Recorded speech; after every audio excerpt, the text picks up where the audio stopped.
The Sahara is not empty. This journey proves why most people don't survive. Yet most people believe the Sahara is empty. Just sand, just heat, just distance. But emptiness is not the danger. The danger is thinking the desert owes you mercy. This is not a story about conquering the Sahara. No one does. This is a story about listening. Before the desert decides for you, people enter it with confidence and leave it with humility. Some don't leave at all. This is the journey of those who did, not because they were stronger, but because they understood when to slow down. The Sahara journey. People often describe the Sahara as empty. They say there is nothing there, nothing moving, nothing living. But those words come from people who only pass through.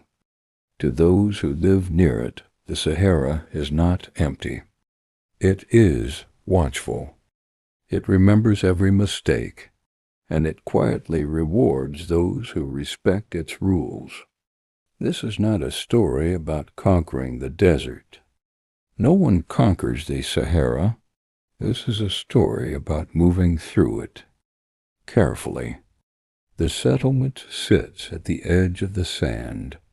There is no gate announcing the desert's start, no sign to warn travelers. The ground simply changes. Stone gives way to dust. Dust gives way to sand. Homes here are built low, protected from wind and heat. People speak less than in the cities. They understand that the desert listens. Amina stands near a wooden post where camels are tied. She checks each water skin slowly. She presses them with her thumb, listening for weakness. She does not trust hope. She trusts preparation. Amina grew up hearing stories of the desert. Not heroic stories, practical ones. Stories of people who ignored advice. Stories of people who walked too fast.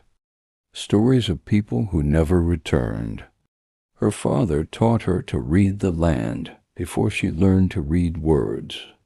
He showed her how sand shifts differently when wind changes direction, how certain plants mean water is closer than it seems, how silence is sometimes a warning.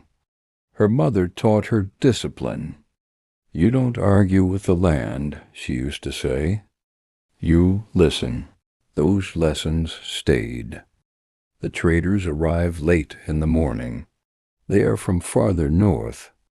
They wear clean robes and speak loudly. Their camels are strong, their supplies generous.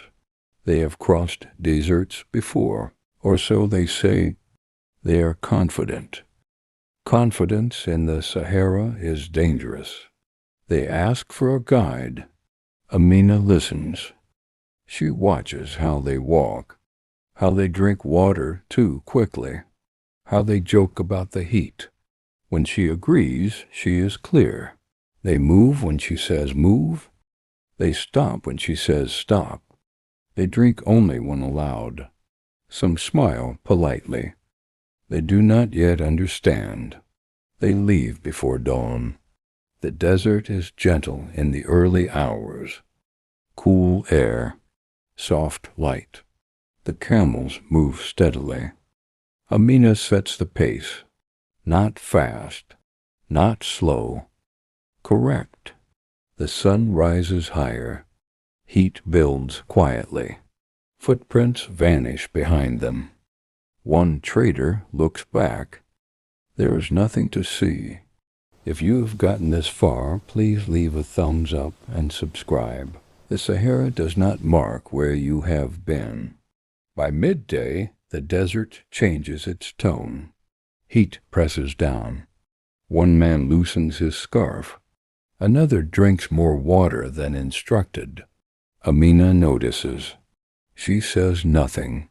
Later, one of the men stumbles. His steps grow uneven. She stops the group immediately. They rest. Shade is made using cloth and camel packs. The man protests. He wants to keep moving. Amina looks at him calmly. In the Sahara, she says, rest is movement. He does not argue again. As they rest, Amina explains nothing. She shows.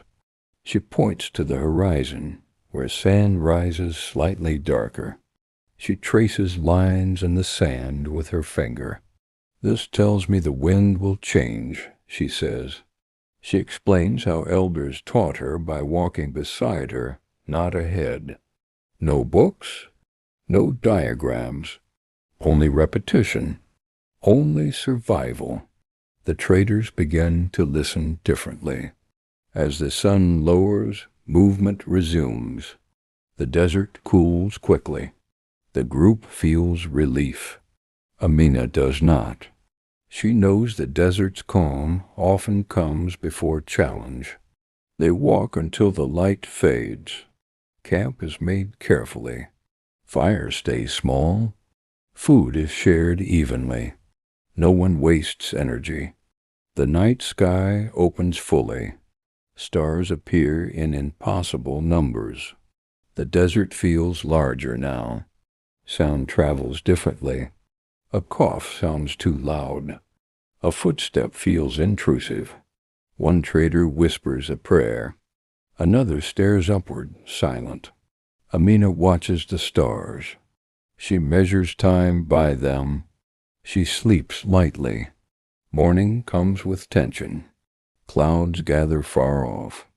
Not rain clouds, storm clouds. Amina studies them carefully. She changes direction. The new route is longer. Water will be tight. The traders question her. She does not argue. She simply moves. One by one, they follow. Trust replaces confidence. By afternoon, the storm arrives where they would have been. From a distance, they see sand rising like a wall. The air thickens even where they stand. No one speaks. They understand what listening has saved them from. The Sahara does not chase. It allows. The journey continues. Supplies are low. Steps are slower, but discipline holds. Amina keeps the pace steady. No one complains now. They have learned that silence preserves strength. Palm trees appear slowly, not dramatically, gradually. Water reflects light. The camels sense it first. They arrive quietly. Water is drawn carefully. No one rushes. No one celebrates. In the Sahara, survival is not a miracle. It is a result. As the traders rest, Amina stands apart. She looks back toward the dunes.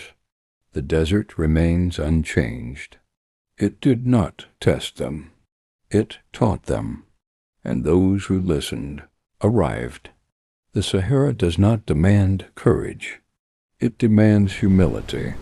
And those who offer it are allowed to pass. Show some love, like share and subscribe. It costs nothing but helps a lot.